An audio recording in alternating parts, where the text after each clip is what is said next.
এই জন্য আমরা অসহায় মানুষের দরজা আমার দেশের জন্য সবসময় খোলা থাকবে। 3 নম্বর হচ্ছে যে আমরা বাংলাদেশের মিডিয়াতে একটা ইসলামোফোবিয়া আছে, আপনারা অনেকেই হয়তো স্বীকার করতে যাবেন না, কিন্তু আছে। এটা আজ থেকে না, বাংলাদেশের স্বাধীনতার পর থেকে এই ইসলামোফোবিয়া। আমরা আমার দেশে এই ইসলামোফোবিয়াকে মোকাবেলা করব সংবাদের মাধ্যমে, মতামত প্রকাশের মাধ্যমে। আমরা এই ইসলামোফোবিয়া বাংলাদেশে যেটা আছে সেটাকে আমরা মোকাবেলা করব। এরপরে বিশ্বব্যাপী মুসলমানদের বিরুদ্ধে যে জুলুম নির্যাতন চলছে সেই সম্পর্কে আমার দেশ সোচ্চার থাকবে।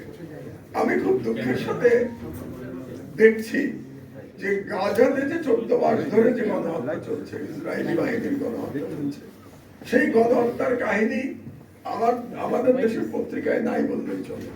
আপনারা খুঁজে দেখেন, কোথাও হয়তো আন্তর্জাতিক পাতায় এক কথা পেতে পারেন, প্রথম পাতায় তো কোনো নিউজ আমি দেখি নাই। অথচ এত বড় গণহত্যা আমাদের চোখের সামনে প্রতিদিন টেলিভিশন ক্যামেরার সামনে চলছে, অথচ বাংলাদেশে, যে দেশে নাকি 90% মুসলমান, সেই দেশের মিডিয়াতে তার কোনো প্রতিফলন নাই। আমরা এই বিশ্বব্যাপী মুসলমানদের অত্যাচার নির্যাতনের বিরুদ্ধে আমরা নিউজ করব, এটা আমাদের একটা কাজ হবে। আর একটা, যেমন কাশ্মীরে যে মুসলমানদের উপর যে জুলুম চলছে, কিংবা উইঘুরে যে জুলুম চলে চীনের উইঘুরে, কিংবা রোহিঙ্গাদের উপরে যে জুলুম চলে আমাদের পাশের দেশে মিয়ানমারে, এই সব জুলুমের বিরুদ্ধে আমরা নিউজ করব এবং যথাযথ ট্রিটমেন্ট দিব আমাদের পত্রিকায়, যেটা এখন নাই। এটাই বাস্তবতা। ফাইনালি আমাদের যে লড়াই যেটা ছিল, আধিপত্যবাদের বিরুদ্ধে আমাদের লড়াই ছিল, আমার দেশের একটা আদর্শিক লড়াই ছিল, এবং ফ্যাসিবাদের বিরুদ্ধে আমাদের আদর্শিক লড়াই ছিল। এই ফ্যাসিবাদের বিরুদ্ধে এবং আধিপত্যবাদের বিরুদ্ধে আমাদের লড়াই অব্যাহত থাকবে ইনশাআল্লাহ। এবং ফ্যাসিবাদ শুধু হাসিনার ফ্যাসিবাদ নয়, আওয়ামী ফ্যাসিবাদ নয়, যে কোনো ধরনের ফ্যাসিবাদের বিরুদ্ধে আমাদের লড়াই অব্যাহত থাকবে। যদি আর কেউ হাসিনার পদাঙ্ক অনুসরণ করতে চায়, তাহলে আমরা অবশ্যই আমার দেশ মাথা উঁচু করে সেই নব্য ফ্যাসিবাদের বিরুদ্ধে লড়াই ইনশাআল্লাহ অব্যাহত রাখবে।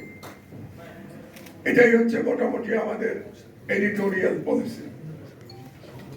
আর এরপরে আপনাদেরকে একটু বলতে চাই আমি, যে আমাদের অনলাইন এবং মাল্টিমিডিয়া নিয়ে একটু আলোচনা করা প্রয়োজন। আমরা অনলাইন এখনো শুরু করি নাই, যদিও অনলাইন আমাদের প্রস্তুত আছে। অনলাইন শুধু আমরা নিজেরাই দেখতে পারি ইন হাউস, কারণ আমার উদ্দেশ্য ছিল প্রথম দিন থেকেই একই দিনে সবকিছু শুরু করতে। যেদিন পত্রিকা মানুষের হাতে যাবে সেদিনই অনলাইন আপনাদের জন্য উন্মুক্ত হবে ইনশাআল্লাহ। সুতরাং অনলাইন আমরা চাচ্ছি, আমার ইচ্ছা হচ্ছে যে যেহেতু সকালবেলা পত্রিকা পৌঁছে যাবে 22 তারিখে, সম্ভবত 22 তারিখেই সকালের দিকেই কোনো এক সময় আমরা অনলাইন উন্মুক্ত করবো, একই সাথে পত্রিকা এবং অনলাইন। আর মাল্টিমিডিয়ার কিছু কাজ চলছে, ইউটিউব অলরেডি আছে, ফেসবুক আছে, আপনারা জানেন। তবে এখানে একটা কথা বলে রাখা প্রয়োজন, আমার দেশের লোগো ব্যবহার করে এবং নাম ব্যবহার করে বিভিন্ন ভুয়া সাইট কিন্তু আছে, অনেক সাইট আছে, ডজন গানে হবে।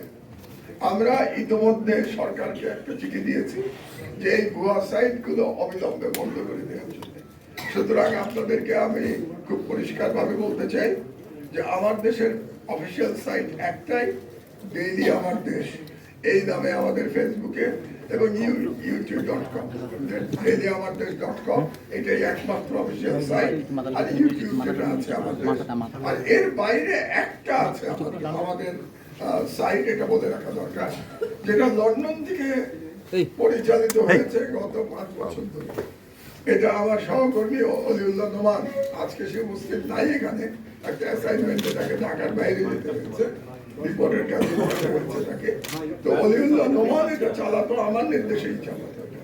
তো ওটা কিন্তু আছে এবং ওটা থাকবে আমাদের, কিন্তু আজকের পর থেকে এটার কন্ট্রোল সেন্ট্রাল থেকে নির্ধারিত হবে। তার মানে এটার কন্ট্রোল ঢাকা থেকেই থাকবে, যদিও এই সাইটটা আমাদের থাকবে।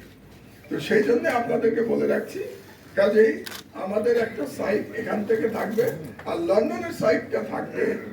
কারণ লন্ডনে আমরা এটা করেছিলাম এই কারণে যখন ফ্যাসিস্ট হাসিনা আমার দেশ চালাতে দেয় নাই, আমরা আমার দেশ ব্র্যান্ডটাকে ধরে রাখতে চেয়েছিলাম যাতে এই নামটা জীবিত থাকে। এই কারণে লন্ডন থেকে আমরা অনলাইন এবং এই ইউটিউব ফেসবুক আমরা রেখেছিলাম।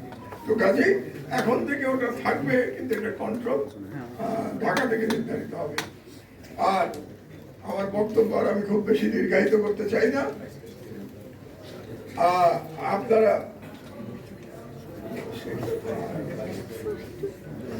তো তাহলে সর্বশেষ যে বক্তব্য দিয়ে আমি শেষ করবো সেটা হলো 22 তারিখে আমার দেশ আসছে ইনশাআল্লাহ।